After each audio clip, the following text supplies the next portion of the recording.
Pesachim Daf Lamed Zayin. Today's email comes from Shlomi Klein from Crown Heights. Yesterday, I mentioned in this a beautiful story from Chaim Tzanzer. He was sitting at the Seder table with his mother, and his mother dipped a piece of matzah into the soup, and the Hasidim couldn't believe it. Gebrachs on Pesach. So the Rebbe noticed this, and he himself put the matzah in the soup. So they said, Rebbe, gebrachs. And he said, Kibud Ava Aim is a doiraisa. Gebrachs is a minhag. Said Shlomi Klein, I was very moved by the story told of Chaim Tzanzer, and it reminded him of the same kind of story that happened with the Frierdiker Rebbe. At the Seder table was the Veltische Yid who took a piece of matzah and dipped it into the red borscht. The Hasidim wanted to say something, and the Rebbe said to them in Yiddish, "Es ist besser die matzah soll sein roid, either's panim soll sein roid." It's better to make a matzah red with borscht than to make another Yid's face red from embarrassment. And then he goes on to say, I'm thankful and amazed that we completed a year where I learned the Black Gemara almost every day. May we be zoicha to continue on this path and breeze through another year with good health for all the members of the Chabura, Hashem Koyach, Shlomi Klein from Crown Heights. Thank you. So we have a machlokes b'sham v'sil in the brisa, and there's two ways to decipher this machlokes. Can you make a thick bread? Rav Huna says we're talking about on Pesach. Machlokes b'sham v'sil. B'sham say you cannot. V'sil say you could. We're talking about a thick bread. The concern is it going to become chametz on Pesach? Says Rav Huna, you're allowed to make a bread up until a tefach, because you see in the Beis Hamikdash they made lechem apanim, which was also matzah, a tefach. Says Rabbi Yosef, what's the connection? In the Beis Hamikdash, there's 5 reasons to say that it's okay, whereas in a household it will be asur. The Beis Hamikdash, we're dealing with kohanim, the zaris, they're very careful. They did something called amela. They would make these motions on the dough. They would do 300 times back and forth, and 500 times like this. So they kneaded the dough over and over. It didn't come to chametz.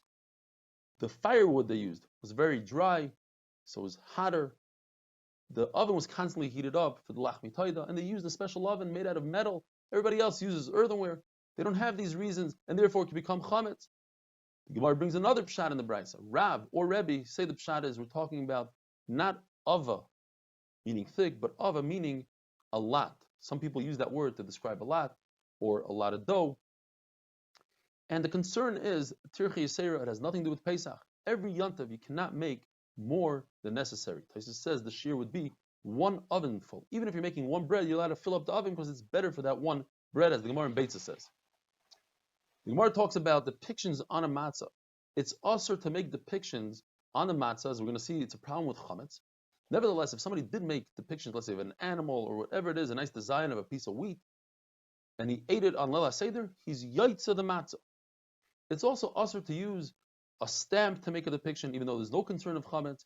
Light plug, people are going to confuse the two, and they're going to say you're allowed to do it even by hand. One lashon in the Gemara is that there's a distinction between a bakery and a household bread. If it's the baker's, he spends a lot of time on it. He wants it to be perfect. He has a product to sell.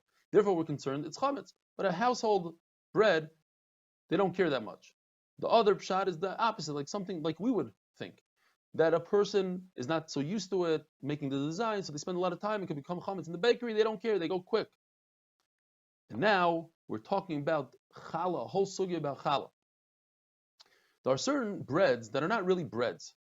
And the Gemara says that according to Rish Lakish, sponge bread, honey bread, wafers, they're pater from challah, they're not bread. Why? It's called maisa ilfas.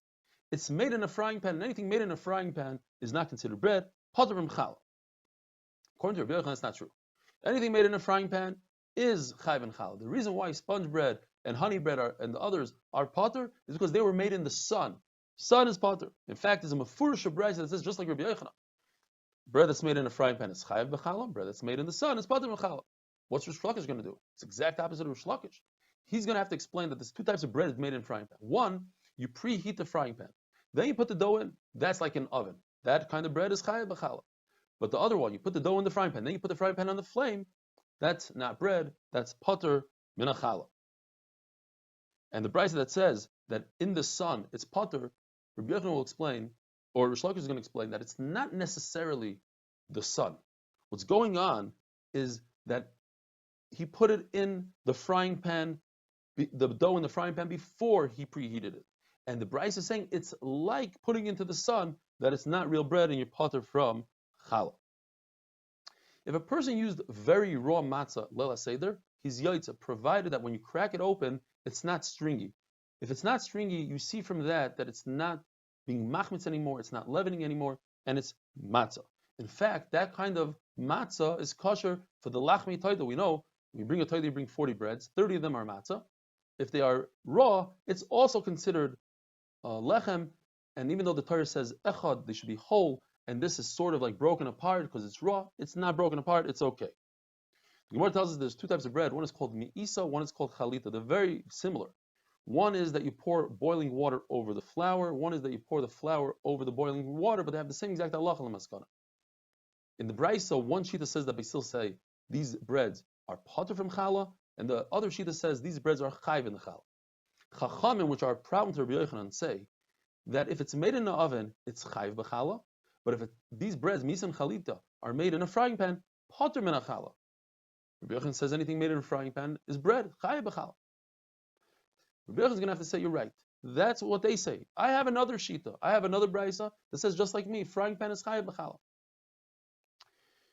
Or we could say that brisa that Rabbi Yochanan has, everybody agrees that ma'aseh ilfas, something made in a frying pan, is actually potter min challah. The machlokes in that brisa would be, what happens if you take something and bake it in a frying pan, and then take it and bake it in an oven? Since you finished it off in an oven, is it considered as if it's real bread made in an oven or not? Rabbi Yehuda says no. Why does Rabbi Yehuda say no? Because in the Toichacha it says, "Va'afu eser noshim lach mechem b'taner echad." Because Baruch is going to punish Klal Yisrael. There's not going to be any money. There won't be any fuel, and 10 women are going to have to use one oven. But it says they use one oven. And when you use a frying pan and then an oven, it's not one oven. It's two devices, and it's a problem. It's not considered bread. The Gemara tells us Rabbi and Rav Yosef, the famous duo, was sitting behind Reb Zera, who was sitting in front of Ula. That's how it went in the shir. And Rabbi told Reb Zera, please ask this question to Ula.